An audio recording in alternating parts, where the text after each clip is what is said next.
In the Star Trek The Next Generation film series, the exceptional Star Trek First Contact from 1996 was followed up by the utterly mediocre Star Trek Insurrection in 1998.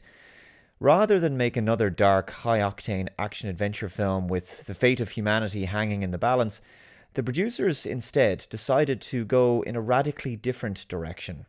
A light-hearted, family-friendly story about a poor, defenseless group of 600 humanoids called the Baku, who are living in a pre-industrial society on a tranquil, idyllic planet in peace and harmony, having to face the threat of being moved from their home by the military might of the Federation and their new allies, the Sona.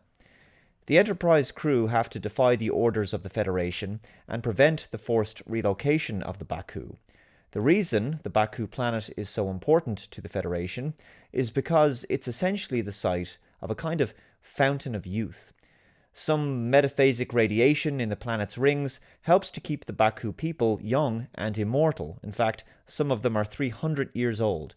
And so the Sona have partnered with the Federation to help them extract the radiation in order to produce a new medical science that could end disease and eventually greatly extend lifespans. But the procedure would leave the planet uninhabitable for generations. So that's why it must be evacuated. So the basic premise is, look at these poor, unfortunate, simple Baku. They're just trying to live in peace on this wonderful planet, this beautiful homeworld.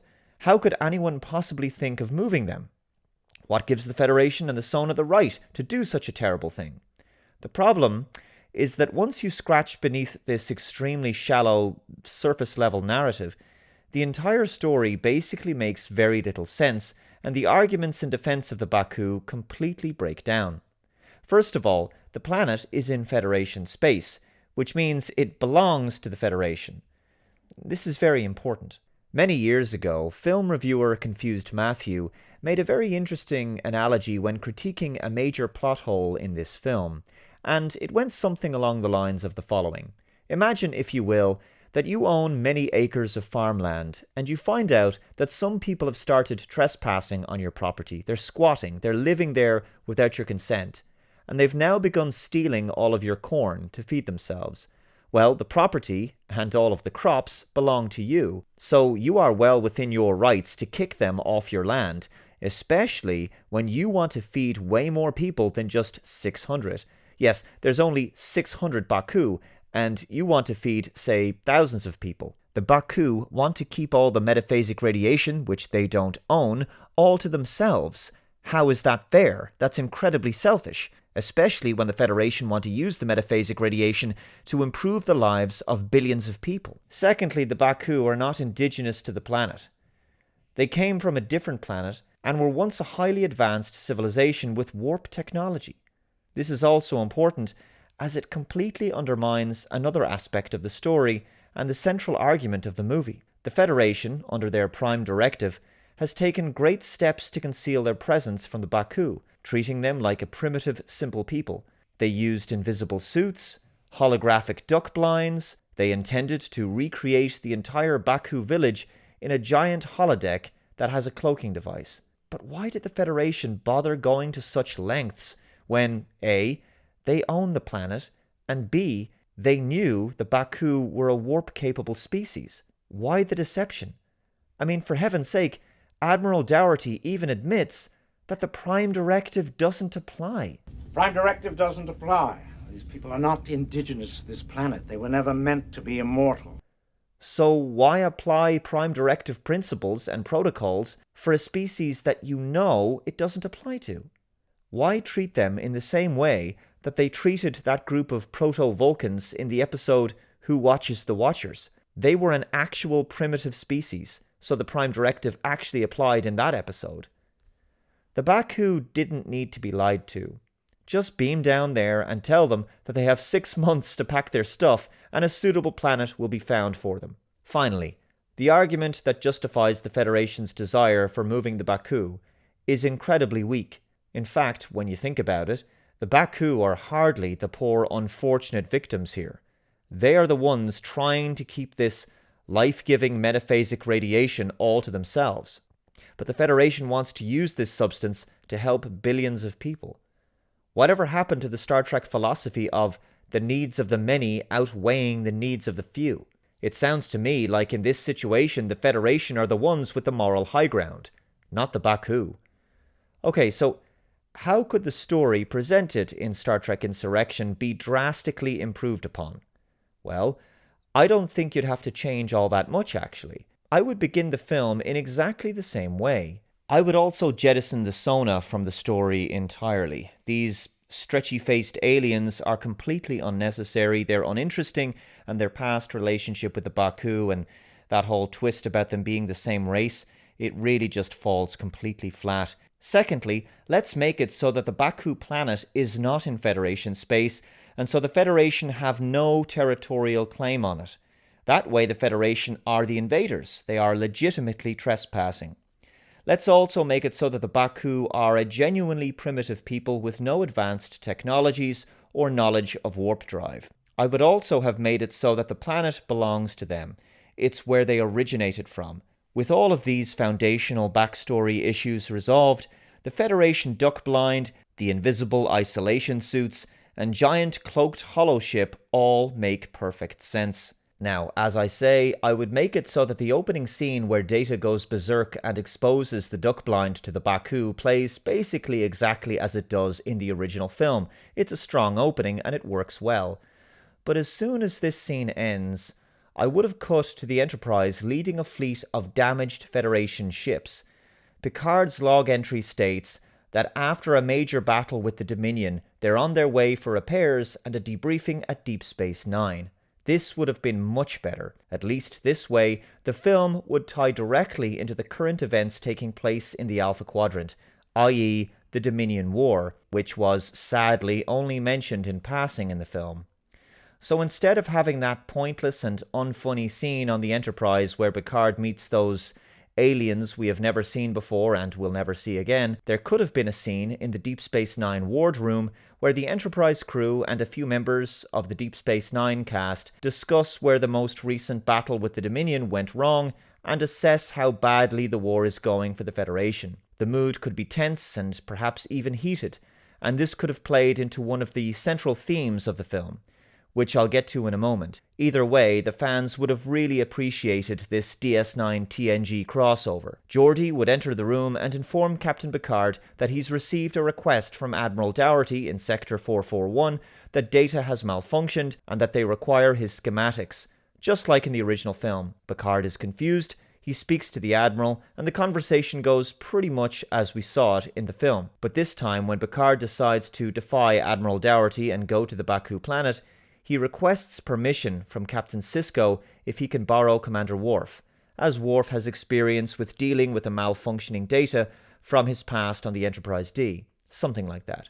Sisko agrees, and the Enterprise E crew head off to the Briar Patch. This entire scene at Deep Space Nine would have helped to add some more background to where the Enterprise E was during the Dominion War, as well as giving us a satisfying reason for Worf actually being in the movie, because in the actual film, he just suddenly appears on the Enterprise without any real explanation. The rest of the subplot narratives would play in a similar way. Riker and Troy could still get back together, Picard and Anij could still have their romance, etc. In fact, this would actually help to make the entire plot much more of a personal story for Picard. So let's imagine that the Federation wants to control the planet not because they want to make some new medical science, but because they believe it would be of significant strategic value in their fight against the Dominion. In my version of the film, the Baku planet has only recently been discovered by accident concealed within this Briar Patch Nebula. The reason the Federation are so determined to gain control of the planet and annex it within the Federation as soon as possible is because, firstly, it's pretty close to the Cardassian border, and of course the Cardassians are allies with the Dominion. The Federation want to remove the Baku not because they want to turn the metaphasic radiation into new medicine to extend life, but instead because they've discovered that the radiation in the rings around the planet can be extracted and refined into a highly potent form that can be used for making weapons. Let's say something like metaphasic plasma torpedoes that scientists believe could be 10 times more powerful than conventional photon and quantum torpedoes, with a much higher explosive yield, something like that. Starfleet Command plan on forcing the Baku off the planet and relocating them so that they can turn it into a heavy weapons development facility for the war effort, along with the construction of a massive orbital starbase where ships could dock for repairs and upgrades.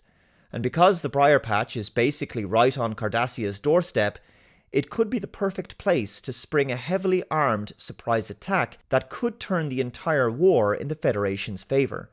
Picard now has a serious conflict to deal with. On one hand, there's his loyalty to Starfleet, and his responsibility as a military leader as the captain of the flagship of the Federation. He wants to help end the war with as little bloodshed as possible. On the other hand, he looks upon the Baku as natural, innocent victims caught in the crossfire of a war they have no part in. They just want to live in peace.